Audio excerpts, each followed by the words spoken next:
Alright, hello people. Welcome back to the channel. My name is Hako / Hako City. So I wanted to make this video as a little bit of an update to the previous video I made talking about Sadako. So Behavior, together with the Nicolas Cage chapter, proposed a lot of changes to Sadako and their powers.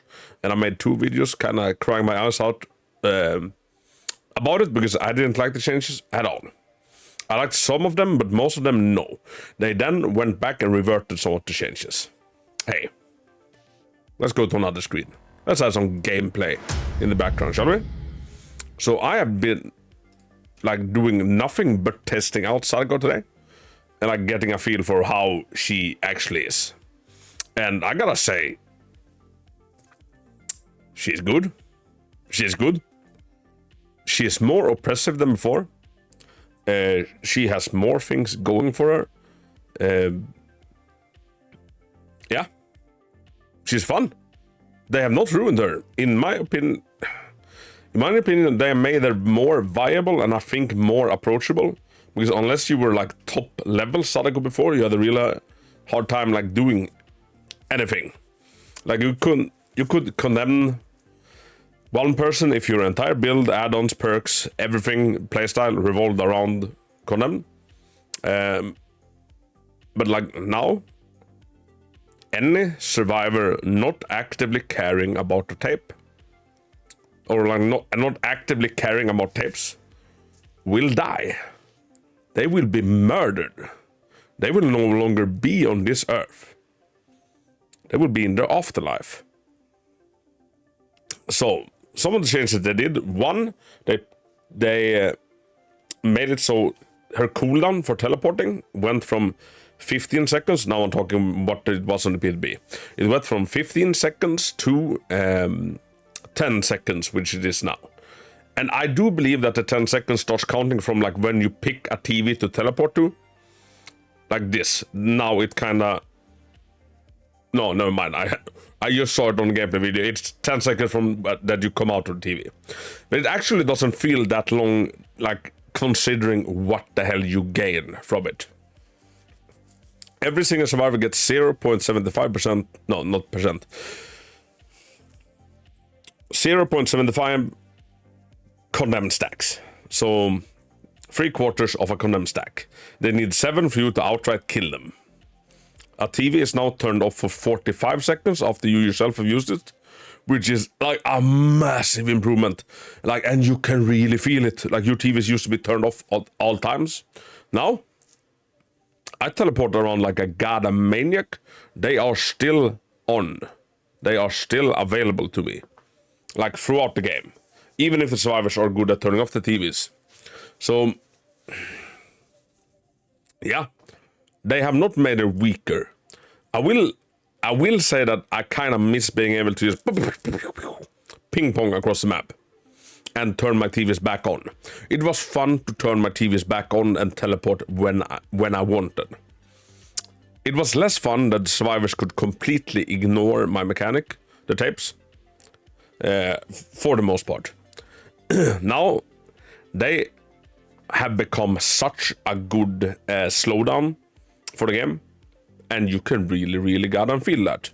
The game you're watching right now, I'm still sitting at 5 gens. A lot of the games I did today ended at 4 to 5 gens because they needed to handle their tapes. Also, did you see what the hell happened? I don't know if I can rewind it back that fine yet. Okay, there we go. Look at this teleport that I'm about to do soon. Oh, but I didn't jump back way too far. We're gonna have to wait forever. Okay, I think it is after we hook. Oh, did I not jump back at all? I might be a buffoon. Alright. Anyway, we got them all. We got 3 people condemned on 1 teleport. Oh no, wait, it's now that it happens? Taking all in 1 clip has its advantages and disadvantages. Yeah, okay, maybe not. So where was I? So yeah, I kind of miss the ping pong playstyle, being able to teleport at will. Sometimes you feel it like it is a little bit sluggy. No, not sluggy, sluggish. Because you want to do stuff, you used to be able to do stuff. You can't do stuff because the new update doesn't allow it. Like, yes. But the overall map pressure, the overall gen pressure, the overall slowdown you now get from your Condemned without having to build for it is mwah, chef's freaking kiss. Also, another change that you saw. When a survivor has a tape and you hit them, they gain 2 stacks of Condemned, which means that if a survivor goes and takes out a tape at 5 stacks of Condemned and you find them, they're dead. They need to start caring about the stacks at like max 4 stacks. And I mean like at the latest. And you get that pretty quickly. So yeah, this didn't ruin Sadako at all. Like she overall feels stronger. She feels more approachable. I would say like I would say that like it felt like it took way more skill to get these results as Sadako before, and borderline impossible in some cases. But and like now you can achieve them easier. So like my feeling of accomplishment, which I think we all should care about, is a little bit lessened by like the fact that she is undeniably like a bigger threat in general right now. And yeah, I like the changes. Like my biggest gripe with Sadako was that her TVs are turned off forever if she uses them, or if a survivor turns them off. They fixed that. They fixed that. 45 seconds is not that long. You get stuff done. I'm gonna be experimenting with like some different builds, some different strategies.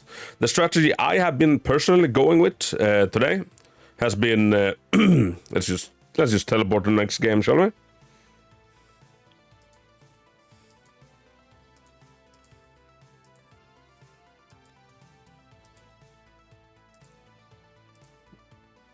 Yeah, this one was pretty fun. I'm using corrupt intervention to basically get 2 minutes or 1.5 minutes, because it takes 30 seconds to for the TVs to turn on from the start of the game. I used those 2 minutes to build up Condemned and found survivors. The survivors don't have that much to do, so they usually either they go and try and find a gen, or they go and start playing with the tapes when TVs come back up, which is an excellent opportunity to get free stacks of Condemned when you find them with the tapes.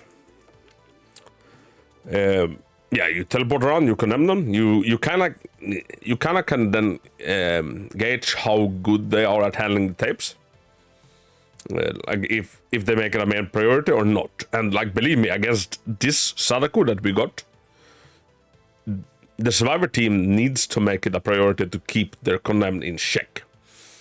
And in order to do that, they need an active TV to be able to get a tape, so that they can cleanse their condemned. See, Michaela, she just grabbed the tape. Boom, we find her. We're gonna get 2 extra stacks of condemned. Also, after the patch, we now destroy the video tape when we hit them. I always ran Save the Best for Last on Sadako, just for the sole reason of denying the drop-in of tapes. If you didn't have that, if they were healthy, they could start putting in the tape, you hit them, interrupt them, but then in your recovery from that hit you made, they can manage to put it in. Not if you had 4 stacks, I believe, of Save the Last or more. That you no longer have to do. You no longer need Save the Best for Last, because you destroy their tape. And I feel like a lot of survivors haven't been reading the patch notes, so like they get hit and then they stand kind of dumbfounded, trying to turn in the tape that I just destroyed, and like, what happened? Well, you died. Or I took your tape. So yeah, it's a way to steal back your tapes. And that is good. And I run them with the green add-on, as you can see, the one that still gives condemn when they heal each other.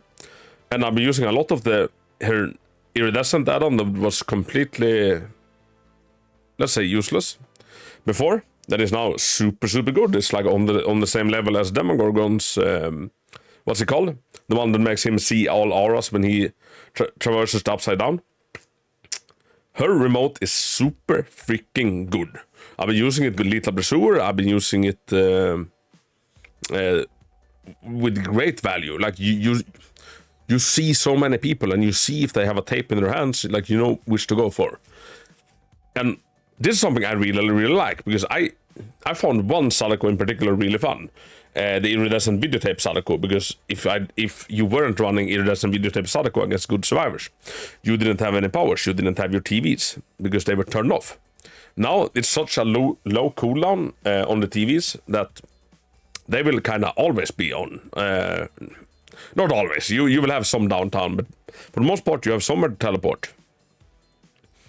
And if you have nothing going for you in the game, like right this moment nothing is happening, then you can just like pick a TV just like I did there, and like, okay, condemn 4 people. Like, it adds up, it builds pressure even if you are not in a chase or anything, and it forces the survivors to move. And when they move, the chances that they will run into your invisible demanifested ass are so high. She's great. She's super fun. New playstyles have opened up. New add-ons have opened up. I feel like we got more than we lost, even though I'm mourning a little bit of the things that we lost. I consistently got 2 to 3 condemned kills every game. I didn't lose a single game. I got 2k, which, well, you can argue that's a draw or a loss. They left through the exit gate. But like, she's so freaking strong. The game you've been watching now, notice I'm still at 5 gens, and these are not good. These are not bad survivors. And I talked to a lot of the survivors after the games, and they're like, how the shit are we supposed to play against this? I'm like, well, I guess manage tapes, but yeah, they also put themselves at risk with managing the tapes, because if I find them, those tapes are gonna build up. Those tapes are gonna build up, or that condemn is gonna build up. So yeah, overall, Sadako is more viable. She is stronger. The gens do not get blown quickly because they have to find an active TV, take their tape, find another TV, and put it in. And your best strategy is try to teleport around as much as you can. Try, like, your main priority now is turn off your TVs, spend condemn to all survivors, find the survivors that has your tapes, smack them, give them condemn, have as few TVs as possible online or like powered on, because survivors will be running around like headless chicken looking for an active TV. And that will buy you so much time. If they don't find an active TV, they will continuously, every 10 seconds, get condemned by you. If you have the means to do it. And it's just like super good. She's super viable. In some respects, I almost think that they might have overdid it. I guess we'll see in time if people, like, if there's a strong enough counter to this. I feel like they made Sadako someone that just wipes a solo queue team. A team of like randoms. You need to be well organized and you need to be like on top of the goddamn tapes in order to play against the new Sadako we got. So yeah, I could ramble on for too long, but instead, for gameplay tips and guides and builds, I'll make those a separate video. I just wanted you to know that they didn't fudge up Sadako. They backtracked a lot of the nerfs. She is fun as all hell. She is good. Try her out. She's really fun and strong. And if you have any questions like Sadako related or like whatever, please find me on Twitch. I'm probably live right now. I stream an unhealthy amount of hours. I'm probably playing Sadako right now. So yeah, what do you think? Is she nerfed? Is she buffed? I'd say overall she is buffed, which I was not expecting to say when I initially read the patch notes, and I stand by. Had they gone through with all of the changes, she would have been. I was gonna say terrible, but she was always kind of terrible. But yeah, now so much more has opened up. She has more viable add-ons, more viable builds, more viable playstyles, and her power actually means something. It actually does something.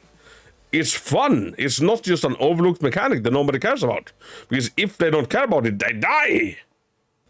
So yeah, try it out, and until next time, thank you for watching my rambling about Sadako. Thank you. How the hell did I turn this off? There we go.